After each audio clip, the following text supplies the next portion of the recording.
প্রতি বছরই জনসংখ্যা বাড়ছে আর ব্যাহত হচ্ছে আমাদের চাষযোগ্য জমি, কারণ এই জমি ব্যবহার হচ্ছে তাদের ঘর বাড়ি থাকার জন্য এবং খাদ্যশস্য উৎপাদনের জন্য। কিন্তু আমরা যখন আমাদের মতো খামারিরা যখন গরু ছাগল পালে, এই গরু ছাগলের প্রধান খাদ্যই হলো ঘাস। অন্তত প্রাণী সম্পদ অধিদপ্তর বলে যে তাদেরকে অন্তত মোট খাবারের 60% ঘাস খাওয়ানো উচিত। কিন্তু এই ঘাস উৎপাদন করতে আমাদের যে পরিমাণ জমি দরকার হয়, সেই জমিতে আমরা মানুষের জন্য খাদ্য উৎপাদন করতে পারি, সেই জমি নষ্ট করে আমাদের ঘাস উৎপাদন করতে হয় আমাদের প্রয়োজনে। তাই এমন এক পদ্ধতি আবিষ্কার হয়েছে যেখানে মাটি ছাড়াই ঘাস উৎপাদন করা সম্ভব। তাই সেই পদ্ধতির নাম হাইড্রোপনিক। এই হাইড্রোপনিক্স পদ্ধতিতে আমরা প্রথমবারের মতো ঘাস উৎপাদন করেছি। আমি শুধুমাত্র কয়েকটি ব্যাপার একটু বলে নিতে চাই যে এই ঘাস সাধারণ ঘাস যেখানে 1 বিঘা জমিতে প্রতি বছরে 50,000 কেজি উৎপাদন সম্ভব হয়, সেইখানে এই ঘাস এই 1 বিঘা পরিমাণ যদি আমরা টিনের চালে শেড করি তো প্রতি বছর 5.5 লক্ষ কেজি প্লাস মাইনাস এই ঘাস উৎপাদন করা সম্ভব। এবং আরও একটা আনন্দের বিষয় হলো এই ঘাসে চমৎকার বিষয় হলো যে এই ঘাসে ঘাস পাওয়া যায়, দানাদার পাওয়া যায় এবং ঘাসের শেকড়টাও পাওয়া যায়, যেইটা আমরা মাটিতে চাষ করলে পাই না। তো এইখানে খুবই আনন্দের ব্যাপার হলো সাধারণ ঘাসে যেখানে 11.5% প্রোটিন পাওয়া যায়, এই ঘাসে পাওয়া যায় প্রায় 32%। আবার এই ঘাসে ভিটামিন এবং খনিজ লবণের একটা উৎস রয়েছে, যেটা সাধারণ ঘাসে খনিজ লবণের উৎস নেই। এই ঘাস আমরা নিয়মিত খাওয়ালে গরুর দানাদার খাদ্যের পরিমাণ কম দিলেও এটা ম্যানেজ করা সম্ভব হয়। আমরা জানি যে গরুর দানাদার খাদ্য 60% পর্যন্ত কমানো সম্ভব যদি আমরা ভালো মানের ঘাস তাদেরকে নিয়মিত খাওয়াই। আর সুখের খামার যেহেতু শুধুমাত্র মানে পজিটিভ খাবার যেগুলো গরুর স্বাস্থ্যের জন্য, সেই সব খাবারই সারা বছর খাওয়ায়। আমরা অতিরিক্ত কোনো খাবারে ব্যবহার করি না যেসব গরুর স্বাস্থ্যের জন্য খারাপ। তাই আমরা এই পরীক্ষামূলকভাবে এইবার এই ঘাস উৎপাদন শুরু করেছি। আমাদের এই ঘাস উৎপাদনে আমাদেরকে কনসালটেন্সি করেছে আমাদের প্রিয় ভারো ভাই ডাক্তার সোহেল রানা। আমি তাকে ডেকে নিতে চাই। তিনি প্রথম দিন থেকে চেষ্টা করেছে, আমাদের এটা প্রথম চেষ্টা ছিল। এই হলো আমাদের সোহেল ভাই। এবার একটু বলতে চাই কি প্রক্রিয়ায় আমরা এই ঘাসটা উৎপাদন করলাম। প্রথমত আমরা বাজার থেকে র্যান্ডম যে ভুট্টা পাওয়া যায় সেই ভুট্টা সংগ্রহ করেছি, এনে ভালো করে ধুয়ে আমরা প্রথম দিন 24 ঘন্টা ভিজিয়ে রেখেছি যেন এই ভুট্টার মধ্যে পর্যাপ্ত পরিমাণ পানি যায়। পানি গেলে সে কী হবে, তার মধ্যে পানি ধরে রাখলেই সে অঙ্কুরিত হতে পারবে।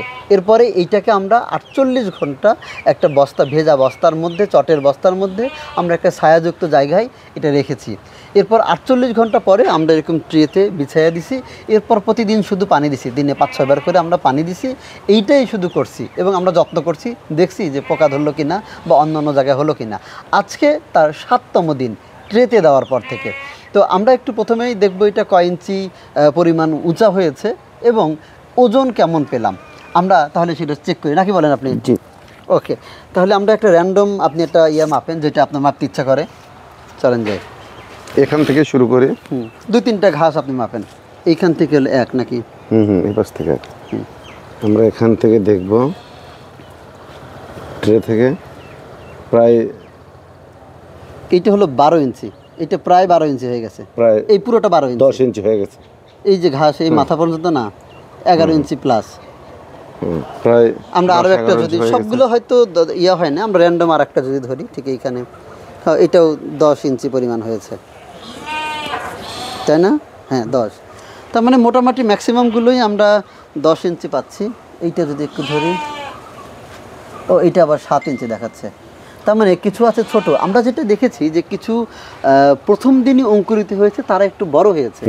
এবং আমাদের একটা জিনিস যদি আমরা বলতে চাই, দেখাতে চাই যে আমাদের কত পার্সেন্ট মানে ভুট্টা গাছ হয়েছে, আসলে অঙ্কুরিত হয়েছে এবং হয়েছে, আপনার কি মনে হয়? দেখে 70-75%। 70-75%, তাই না?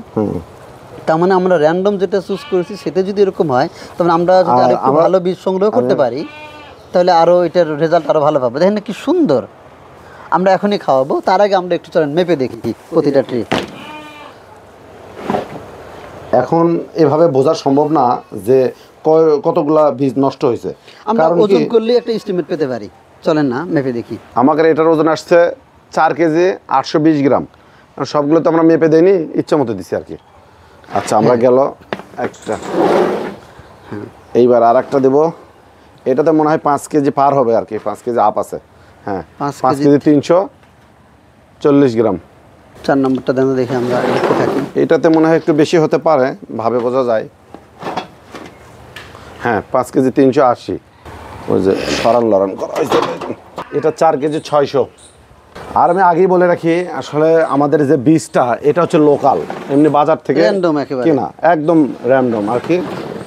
তো সেক্ষেত্রে একটু ওজন কম আসবে, গাছ কম হবে। আমরা প্রথমবার আমাদের করছি সেটাই এটা। হয়েছে আর কি। এটা এক্সপেরিমেন্ট চলছে। এটা হচ্ছে 4 কেজি 720 গ্রাম, 4 কেজি 780। আর দেখলাম এটা 5 কেজি 380। আর ওজন আর একটু কম হওয়ার কারণ আছে, এতে তো কোনো পানি নাই। পানি আমরা মিটারে দেবো দেখে পানি দিই নাই, তো পানি দিলে এমনিতে ওজন আরও একটু বেড়ে যেত। আজ সেই আনন্দ ঘন দিন, যেটা আমরা চেষ্টা করেছি। আমরা দেখব গরু খায় কিনা, আমাদের ভেড়া খায় কিনা, আমাদের 100% হাঁস খাবে। খায় কিনা। কিন্তু চ্যালেঞ্জটা হলো ইতিমধ্যে ভেড়া এবং হাঁস খেয়ে ফেলেছে, তারপর আমরা চেষ্টা করে দেখি তারা খায় কিনা। চলেন তাহলে ভাই, কি বলেন? জি, একটা নেবেন না আরেকটা নেবো? একটাকে নিয়ে ট্রাই করে দেখি। আচ্ছা চলেন। আগে কি আমরা ভেড়ার কাছে যাব? না না, আগে গরুর কাছে। আগে গরু। চল ড্যান্ডাম ওইটা তাকে খাওয়াই দেখি। আপনি ধরে থাকেন, আমি দিই, দেখা যাক তো। বিসমিল্লাহ। আল্লাহ ভরসা। বিসমিল্লাহির রহমানির রহিম।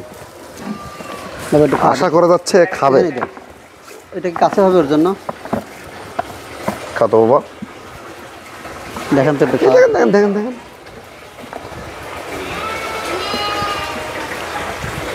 Wonderful, excellent. Wonderful, আলহামদুলিল্লাহ, আলহামদুলিল্লাহ। খাও, খা খা, এই যে বাবা খা খা। বাবা এখান থেকে খাস না, ওই তোকে দিচ্ছি। সুন্দর। আমরা আরেকটাতে যাব, বাবা এই যে খা খা। আশা করি সবাই খাবে। আমরা যাব সকালে সবগুলো খাই একদম ফার্স্ট গরুতে যাব, মনে হয় খাবে। খাচ্ছে। ওই দেন টমাটো। হ্যাঁ খাবে, খাবে ইনশাল্লাহ, খাবে, খাচ্ছে। কাছে যে দেখবেন। একটু আমি দিয়ে আসি।